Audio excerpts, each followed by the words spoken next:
Glad to have you spending some time here with us on the Retirement Key with Abe Abish, founder of Abish Financial Services. If you have questions, we're here to help you get some answers. The retirementkey.com is where you can start the conversation. We've also got links posted in the show notes. Don't forget to subscribe to our YouTube channel as well. Just search the Retirement Key on YouTube and you can find us there. Abe, we work hard.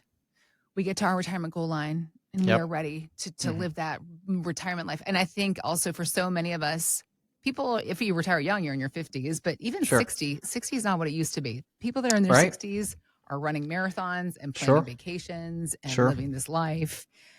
So what retirement is now for generations now and generations to come has bigger expectations. There was this article, though, in GoBankingRates.com talking some of these big ticket items that retirees buy themselves, and then they end up regretting them. And 4 of the big ticket items were a big house, an expensive car, a vacation home, or a big travel expense. But this is the thing. I see these things and I'm perplexed because this is the kind of stuff that I feel like most people look forward to in retirement, finally getting that dream car, taking that big vacation, having the vacation home. Right. So coming to you for help in this space, how do you guide folks to be able to get these things that they want without it becoming a regret later? What's the planning process? Yeah, you do have to be careful with some of that, right? You don't want to. I think there's a healthy balance between spending too much and drawing down on your portfolios. Spending too much of your nest egg too quickly, too early in retirement, so that you have a problem maybe in your 80s versus waiting too long. Okay. And you're in your 70s and 80s and wishing you would have done some things maybe in your 60s. Yes. So it's really after understanding the entire situation, having all the information available to us. What are your cash reserves? How much do you have in annuities and bonds, and what does your pension and Social Security look like? How much do you have in the market? How much is liquid versus non-liquid? Is legacy important to you? All these things. I'll give you an example. We just kind of helped a couple kind of sort through a good bit of this type of thing recently. Okay. This couple lives in Gaithersburg, Maryland, and they're in their early to mid 60s, just about to retire. And they live in Gaithersburg, and they have maybe 3.5 million. And they lived in, this DC metro area now for all their lives. And their dream home and the dream place to live is Hilton Head, South Carolina. Yeah. And long story short, they found a home because they'd kind of been looking off and on, and they found a home, made an offer on this home just a couple weeks back. The offer was accepted. Okay. And they have to close within 60 days and sell their primary home in Gaithersburg at the same time. Jeez. They got to get financing figured out, right? Yeah. Thank God they're still working. But there's down payments involved, and there's certain income that has to be shown. Mortgage lenders are asking for statements and verifying they have accounts. And then there's all these questions. What type of loan do I take out? Do I just pay off the whole thing with the equity from my primary? Do I pay off a lot of it and finance some of it? And if I take out any money from the portfolio, which accounts do I tap for the down payment? And all kinds of questions that arise in this type of situation. And this type of situation happens all the time because here in the DC metro area, our clients are usually in their 60s, and they've lived in this pretty big home where they raise the family and raise the kids, and they've been living in a 4, 5, 6, 7,000 square foot home that can comfortably fit 5 or 6 people. Now there are no kids in the home. Kids are out. Grandkids are here. And this 6,000 square feet house is too big, and they don't want to shovel snow and ice anymore here in the DC metro area. I know And, that's right. they want to be somewhere warmer, more warm, and probably that has less square footage and probably less acreage, less mowing, less maintenance, bedrooms on the main floor, perhaps closer to grandkids and kids, and things like that. So this is a situation that pops up all the time, and our clients are kind of sandwiched in between, sometimes taking care of their parents, taking care of their kids and grandkids. But this kind of downsizing, right-sizing things happens all the time. A lot of equity in their primary.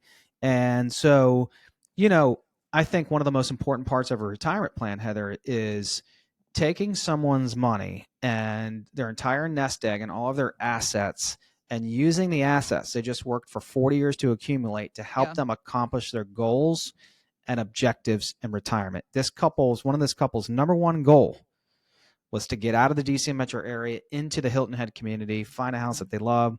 They were showing me pictures of it.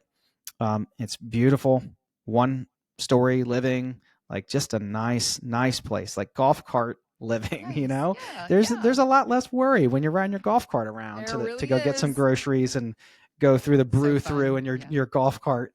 Looking at your next tee time versus looking at managing weather, DC traffic, and worrying about DC the next traffic, DC traffic, and DC traffic, kind of all the good and bad that comes with a very a heavily populated metropolitan area.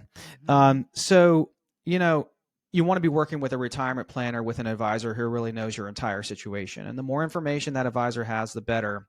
And there are a lot of things that we can't help our clients with. We can't help you buy a home.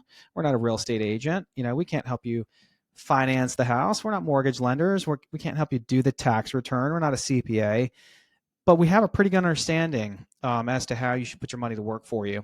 And it's after knowing and having all this information that you've given us to help you is when you should be able to get that advice. And so those are the type of situations we help our clients with all the time, Heather. Yeah. And so a lot of our clients just simply need the permission to spend. Like, you've got this big bucket of money. How are you going to use it? What do you want to accomplish with this big bucket of money? And this Hilton Head home was at the top of the list for this client. So we're trying to help them, and we did help them with ways to get in it that made sense. So people need the permission to spend, to take this big bucket of money, this big nest egg, and turn it into an income generating machine that's going to allow them to accomplish what they want to accomplish in retirement. It's an interesting conversation, this permission to spend, this concept, because so many people are actually afraid of running out of money. It's the number one fear of retirees. There have been studies that show people are more afraid of retiring than they are of dying. Right. And it all goes back to this fear of not having enough money. But what's been interesting, something that we've touched on and talked about before, is the concept for so many now, they are getting to the point where they're so afraid they're not spending the money. Mm-hmm. So then they end up dying and like leaving all this money behind that they never spent, but they should have. Or they get to their 80s and 90s and they realize that they don't feel like traveling to Europe, and they regret that they didn't take that big fancy trip in their 60s when they could do it. I know. I think this is the interesting conversation. I can't believe how many stories you hear. And I mean, you probably see it. Almost every day, Heather, and I sit across the conference room table and I tell people, you've got a spending problem. And what that problem is you don't know how to spend this money, and you need to know how to spend it, because it's okay to spend it. It's okay to spend it. Yeah, you're right. Yeah. You don't want to be 80, 85 wishing that you took that last trip to Italy, that you bought a boat for a couple years and had fun out on the water, that you bought that second home and got 5 to 10 years with your family down in Outer Banks, right? Or Charleston, South Carolina, wherever it is. Don't live life with regret. And by having a plan, a retirement plan that shows you how to put this money to work, that shows you how you need to continue to grow it, you will continue to grow it, but you can also spend it and put it to work for income, is so important. And when over 90% of our industry just focuses on rate of return, we call them phase one firms, are just focusing on rate of return and the investments, they're missing the boat on all the rest of comprehensive plan, right? On the income, really, and then protecting it from all the risks that can mess it up, that can prevent you from having fun and accomplishing everything you want to do in retirement. It's so important to have that plan, that permission to spend, the income generating plan. And that's what we help our clients with all day long. And I wrote this book here recently over the last 6 months or so, The Retirement Mountain, 7 Steps to a Long Lasting Retirement. And there are several chapters that could really help you if you have a copy of this book.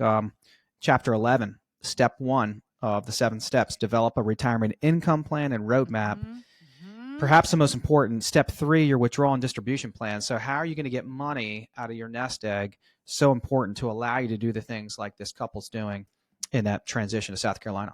I know that writing that book, The Retirement Mountain, was a labor of love for you. Happy that we finally have it out for people to get a hold of and read. If you want to get a copy of the book, a few ways to do that. If you set an appointment and come in, we'll give you a free copy. You can get a digital copy. It's available also on Amazon. All of that information about Abe's book is up on our website. Go to theretirementkey.com, click on the media tab, and you're going to see a book option there.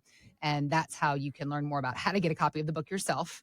Because when it comes to enriching your future and knowing the spending that you can be doing in these years ahead for yourself, for your family, for your spouse, you've worked so hard to get here. Now it's time to enjoy the fruits of your labor. This is what Abe and his team at Abish Financial are here to help you not only understand a plan of your own, but give you opportunities for education through the book and other resources. So let's get to work on all of these things. Again, theretirementkey.com is where to start that conversation. We have links posted in the show notes to the website also for the book. So you can just click there if that's more convenient. Otherwise, it's theretirementkey.com, and let's get to work. Let's get to work.